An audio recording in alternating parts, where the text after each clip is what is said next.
Hi there, my name is Bella, and on this channel I usually post knitting podcasts showing you what I'm making every week. But last week I received a lot of requests to show you guys how I plan out my colorwork knitting. I asked you guys if you wanted to see how I made this digital mock-up of a colorwork design that I'm working on, and then how I turned it into this actual knitted swatch based on my plan. Some people also asked how I actually plan out what colors I'm going to use, since I did use my own color choices for this pattern. And then some other people also asked how to actually do the technical part of actually knitting colorwork, because it is a little bit different than regular knitting. So I'm going to do my best to answer all of your questions, and as I was planning out this video, I realized that it was way too much information for just one video. So I have broken up all of my steps into a 3-part mini-series, this video being part 1 of that series all about colorwork. So today we're going to talk about how to actually pick the colors for your colorwork. I'm going to give you some color theory tips and just ideas to think about when picking your colors. Then in the second video, I will show you step by step how I made the digital mock-up of my colorwork pattern. Then in the last video, I will show you how to actually knit colorwork and give you some technical tips and tricks on how to make sure your colorwork always comes out successfully. So today, let's get into the colors. Just a little disclaimer first off. This is how I personally plan my colors. I am not saying you have to do it this way by any means. I know everyone has different taste in their colors and what they want their colorwork to look like. So obviously you can always choose your colors based on your personal preference.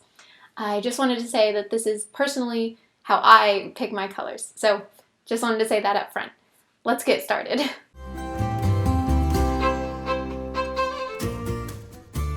Alright, so before we can even think about customizing a colorwork pattern, we have to choose the colors that we want to use for it. So let's get into a quick color theory lesson as it applies to colorwork knitting. Here is a color wheel, and there are general standards that we can use using a color wheel to achieve color combinations that will naturally look good together in our colorwork. So first we have complementary colors. Complementary colors are any colors that are directly across from each other on the color wheel. So red and green, for example, are complementary colors, also orange and blue, and yellow and purple. Complementary colors look good together to our human eyes because they play off of each other's intensity. They are quite literally opposites of each other. So the intensity of each one plays off the intensity of the other, and it just makes both of them stand out even more. In terms of colorwork knitting, we see complementary colors used a lot. You can see here that the yellow and the purple together really bring each other out and make each other look even more vibrant and intense than they would be on their own. But complementary colors don't have to be so stark either. You can see in my example of the colorwork that I did, I used mostly pinks and greens throughout the entire thing, which are complementary colors. If you think about it, pink is a lighter version of red, and red and green are complementary colors, so they really work well together in the pattern and are naturally pleasing to the eye. The next type of widely used color combination is called analogous colors. Analogous colors are any 3 shades that are next to each other on the color wheel. So in this example, red, purple, and blue are analogous. Also, red, orange, and yellow would be analogous, or yellow, green, and blue. It's any 3 colors that are directly next to each other on the color wheel. We also see this color combination used in colorwork a lot because it creates a really rich monotone look to your colorwork. You can see in this example here, it's all pinks and purples and a little bit of blues, and you can see all the colors just go really well together. It creates a quite seamless look. You can also create warm-toned combinations, so warm-toned analogous colors using the reds, the oranges, and the yellows, as you can see in this example here. Even though all of the motifs are very different and it's quite a complicated looking pattern, you can see the colors really brings all of it together and connects everything to make a cohesive look. And then you can make cool-toned combinations as the one shown here. Again, it just brings all of the motifs together and makes a really harmonious look. So using analogous colors together really brings cohesion and natural harmony in the look of your motifs. Now there are a bunch of other color combinations that you can use, but these are some of the most widely used color combinations in colorwork. This is just a very quick and general overview, and of course you can always pick your colors based on what you think personally looks good to you. This is a creative process and anything goes, there are no rules. Now let's talk about color value, which I think is the most important part about choosing your Colorwork colors specifically. To make a Colorwork motif stand out and really look clear is less about what shades of color you use. Rather, it is more important what values of those colors you choose to create visually striking motifs. So what does that actually mean?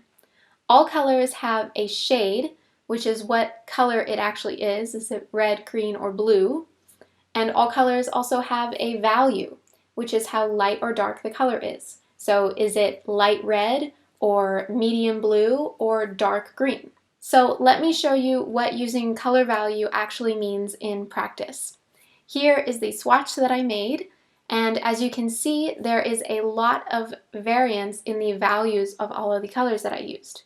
If we turn it to black and white, which I'll show you how to do this in a minute, if we turn it to black and white, you can see that there are a lot of different values. So some parts are very light, some parts are very dark, and some parts are kind of somewhere in the middle. So even though a lot of those colors are very similar in their shade, either pink or green mostly, we can make a motif that really stands out and looks clear just based on changing the values of those colors. So turning colors to grayscale is really the easiest way that we can see the difference in value between multiple different colors next to each other, which I'll show you guys how to do in a little bit.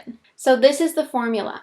Colors of different value look good together in a motif and ensure that the motif stays clear and vibrant. So for example, if we pair this light pink with this dark green, we can see that the Colorwork motif, the actual design of the pattern, is very clear and we can see it very clearly. But then if we pair a medium green, say, with a medium purple, we can see that the Colorwork motif doesn't look as clear anymore. It's kind of muddled. We can't really see the design of it anymore. So it is not necessarily necessary for the actual colors to be different, and it is more important that the values of the colors are different. We could even pair a light green and a dark green together, like in this example, and the motif will still be clear, even though they're technically the same color. So how can we put this to use in a practical sense when you are actually shopping around either online or in person for your Colorwork colors, for the yarn that you're actually going to use? Okay, so let's pretend that I'm at a yarn shop right now and picking out my Colorwork colors. You can also do this technique online, which I'll show you in a second. So let's say I'm comparing all these colors. I think I want to put all of these colors together in a Colorwork motif that I have chosen. So in order to do the grayscale trick that I showed you to compare the colors and see their values compared to each other and see, like, you know, how dark or light they would be next to each other in a motif, I'm going to take out my phone and go to the camera. So I'm on the camera now, you can see here, and I'm just going to take a picture of all of the colors together. So I think you can do this technique on any kind of smartphone. This is my iPhone, so you can obviously do it here. So once I'm looking at the photo, I can go down to click edit, and then these little dots all here that kind of look gradated, I'm going to click on that, and this is filters also. So we're just going to put it on the mono filter, which just turns it into plain black and white. And then I'm going to click done. So now you can automatically see, I'm going to put it this way so you can see them better next to the actual colors. So you can see that these two are very similar in value. This one is really, really light. This one is also very light. You can see these ones are pretty similar. I would say this one is the darkest, and then these two are also pretty dark, but maybe a little bit lighter than this one. So if I were going to use these in a Colorwork motif, I would probably not pair these two together because the Colorwork itself, the design, wouldn't probably show up very well. But I would pair, say, these two or maybe these two, just anything that would be darker so that you can really see, I mean, if that's what you want. If you want to see the design of the actual Colorwork, I wouldn't pair these. I wouldn't necessarily pair these two, maybe like the raspberry and the purple shade. So hopefully that makes sense.